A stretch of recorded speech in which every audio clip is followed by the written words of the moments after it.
बाबा जी की प्यारी साथ संगत जी, आज जो मैं आपको बताने जा रही हूँ उससे पहले अगर आपने हमारा चैनल लाइक शेयर फॉलो और सब्सक्राइब नहीं किया है तो जरूर कर ले जी। साथ में बेल आइकन भी जरूर प्रेस करें जी, जिससे आपको बाबा जी की प्यारी प्यारी बातें पता चल सके। वो कहते हैं ना, किसी को हो न सका उसके कद का अंदाजा, वो आसमान है पर सिर झुकाए फिरता है, मेरे सच्चे पातशाह मेरा सोना सतगुरु। आज जो मैं आपको बात बताने जा रही हूँ उससे आपको ये यकीन तो हो ही जाएगा कि जिस तरह माता पिता अपने बच्चों की जरा सी तकलीफ से सारी रात सो नहीं पाते, क्या हमारे सच्चे पातशाह हमें किसी भी तकलीफ में रहने देंगे?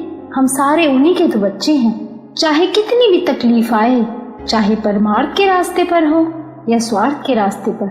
साथ संगत जी, अपने प्यारे बाबा जी अपने सच्चे पातशाह का स्वरूप सामने लाकर जब ये सच्ची घटना आप सब सुनोगे तो आपके सारे डर, सारी तकलीफ उसी पल खत्म हो जाएगी और ये विश्वास हो जाएगा कि मेहर बस होने ही वाली है। यह घटना एक मिडिल क्लास फैमिली की है। उस फैमिली ने एक कार खरीदी, यही कोई 7.5 लाख की। साथ संगत जी, हम लोग भी अगर कोई नई चीज खरीदते हैं तो पहले बाबा जी के आगे अरदास करते हैं उस चीज को यूज करने से पहले, या गुरुद्वारे में जाकर ग्रंथी जी से अरदास करवाते हैं, क्योंकि हमारी हर चीज में अगर हम अपने सतगुरु को शामिल करते हैं तो वो चीज हमें सुख ही देती है, कभी दुख नहीं देती। तो ऐसे ही इस परिवार ने जब कार खरीदी तो ये पूरा परिवार चल पड़ा गुरुद्वारे अरदास करवाने, जिससे गाड़ी सुख दे। अगर गाड़ी में कोई प्रॉब्लम आ जाए या एक्सीडेंट हो जाए तो वही गाड़ी दुख का कारण बन जाती है। तो हमारी अरदास में शुक्राना और समर्पण का भाव होना चाहिए।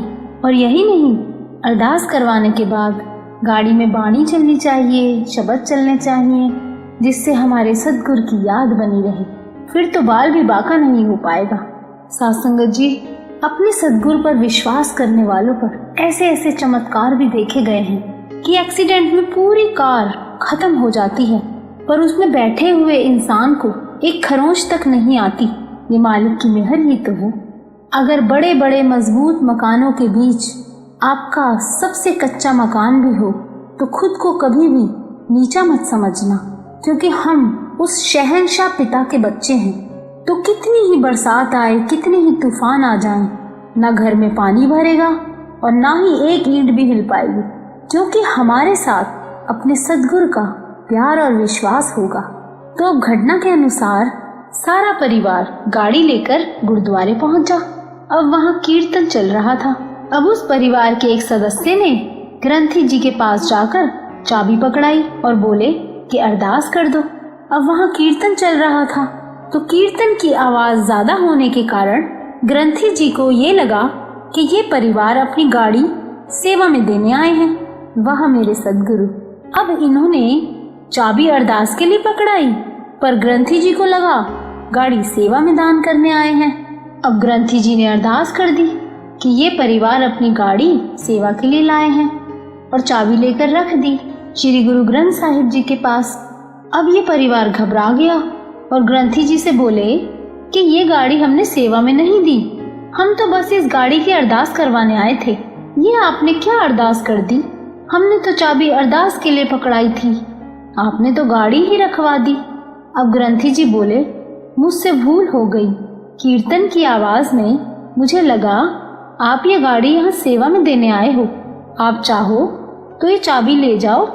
पर अब ये परिवार घबरा गया, क्योंकि श्रद्धा वाले थे और जिन्हें मालिक पर पूरी श्रद्धा और विश्वास हो वो अपनी बात के पक्के होते हैं। अब उन्हें लगा कि अब जो अरदास हो चुकी है कि गाड़ी सेवा के लिए दे दी तो अब वापस नहीं ले सकते। उन्होंने चाबी नहीं ली और गुरुद्वारे के बाहर आकर बैठ गए, क्योंकि सेवा का सोचा भी नहीं था और सेवा हो गई।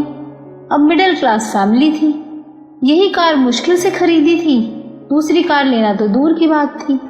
अब सारा परिवार सरोवर के पास आके बैठ गए, सोचों में बैठे हुए हैं कि अब दूसरी गाड़ी तो खरीद भी नहीं सकते, उदास बैठे हैं।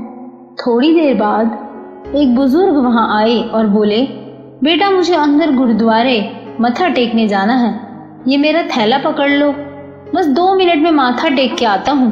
तो वो परिवार का मेंबर बोला, मैं पहले ही बहुत परेशान हूँ, थैला किसी और को पकड़ा दो, हमने बस यहाँ से निकलना है, हम नहीं पकड़ेंगे, आप किसी और को ही पकड़ा दो, 1-2 मिनट से ज़्यादा नहीं रुकना हमें। तो वो बुजुर्ग कहने लगे, बस 2 मिनट में आ जाऊँगा, ये थैला पकड़ लो मेरा। अब उन परिवार वालों ने बहुत मना किया। वो बुजुर्ग कहने लगे कि 2 मिनट में आ जाऊँगा, ये थैला पकड़ लो मेरा। अब उन परिवार वालों ने बहुत मना किया थैला पकड़ने के लिए, और वो बुजुर्ग भी जिद पर अड़े रहे कि 2 मिनट पकड़ लो। तो उन परिवार वालों को मानना ही पड़ा। अब वो बुजुर्ग माथा टेकने चले गए और काफी समय तक वापस नहीं आए। अब जब बहुत समय हो गया, वो सब परिवार वाले परेशान हो गए कि इतना समय हो गया, वो बुजुर्ग बाहर नहीं आए, तो उन्हें चिंता होने लगी। अब वो परिवार वाले गुरुद्वारे के अंदर पहुंचकर देखने गए। देखा तो वहां बुजुर्ग थे ही नहीं। उन्होंने ग्रंथी जी से पूछा कि यहाँ एक अंदर बुजुर्ग उन्हें थैला पकड़ा के आए थे और बोल रहे थे कि 2 मिनट में आ रहा हूँ, पर हमें काफी देर इंतजार करते हो गई, वो बाहर नहीं आए और ये थैला हमें देके चले गए थे कि मैं 2 मिनट में आकर ये थैला ले लूंगा। अब उन्होंने ग्रंथी जी को थैला पकड़ाते हुए बोला, ये उनका थैला हमने तो देखा नहीं, इसमें क्या है, आप ही देख लो।